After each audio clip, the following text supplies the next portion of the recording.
combination of the two would provide significant economies of scale, especially in the small car area where profits are none or slim, as well as Fiat Chrysler having been a laggard in electric vehicle production.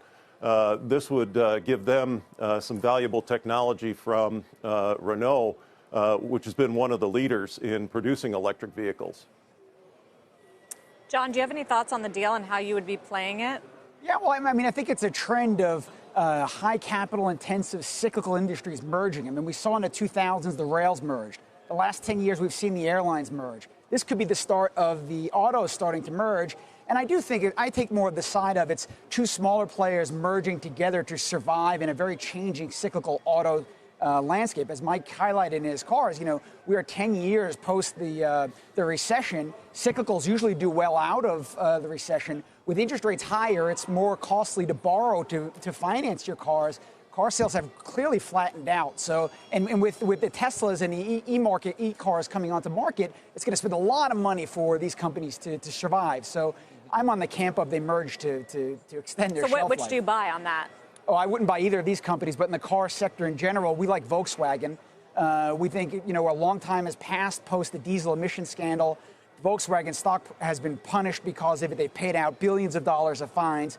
But we think on a sum of parts basis, the stock is not being appropriately valued for the brands they own, such as Audi, Porsche, Lamborghini, Bentley, Bugatti. You know, if you give those brands anywhere close to the valuation that Ferrari gets, I think stock would be worth significantly more than it's currently valued. Richard, back to the potential merger. How realistic is it for two big national flag carriers, talking about the Fiat part and the Renault part, to successfully merge and successfully execute the cost-cutting and economies of scale, particularly when you consider the level of unionization of their workers? Mm-hmm. Yeah, well, I think it's more likely than not that the deal does get done, but it obviously does have some hurdles that it's going to have to pass.